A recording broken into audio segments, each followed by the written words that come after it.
Good evening, church family. If you're like me, out here today, we had on the radar big blobs of green and red all around us. We heard thunder. It got cloudy. The wind blew.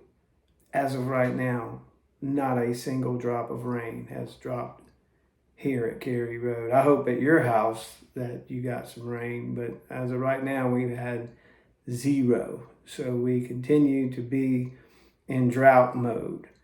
We had a great week.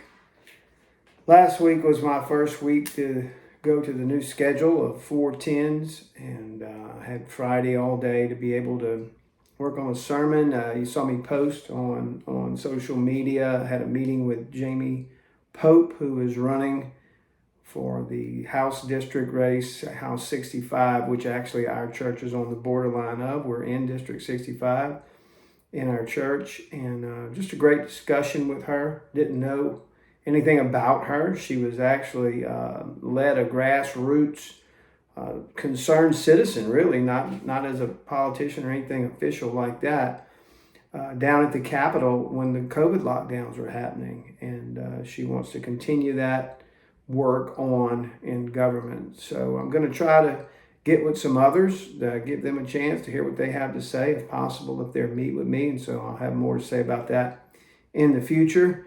Also, we're returning back to Colossians for tomorrow in Colossians chapter 2. Also, yesterday I met with Pastor Chad Chauvin, who's the pastor now at Salem Baptist Church. They joined as an 8th sponsor church, our Here We Stand conference. And we want to be in prayer for Pastor Chad and his family and for Salem. And we'll be talking more about that on Wednesday night. But as for tomorrow, our text in Colossians 2, tremendous text. I just want to read it to you. And this is what we're going to do. An exposition of tomorrow. And in him you have been made complete. That's Christ. And he is head over all rule and authority.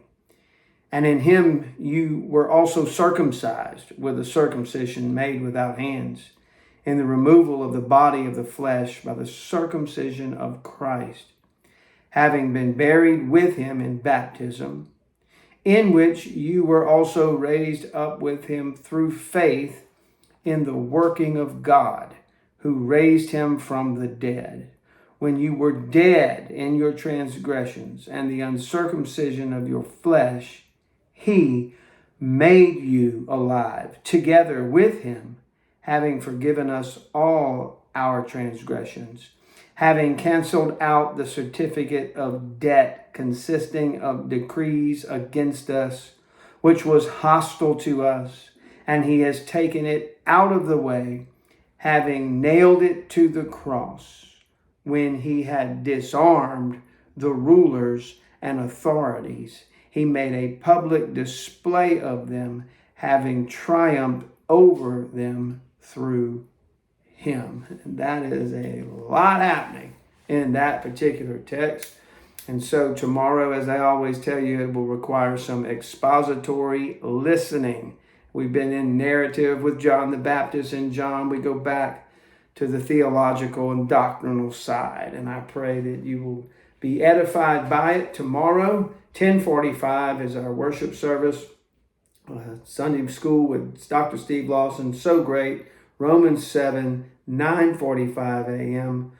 We're one more Sunday collecting money for that Central Area Foundation for the school kids that need school clothes, uniforms, school supplies, and all the rest. Tomorrow will be our last Sunday to collect for that. But I hope to see you there tomorrow on the Lord's Day at Providence Baptist Church. Good night and God bless.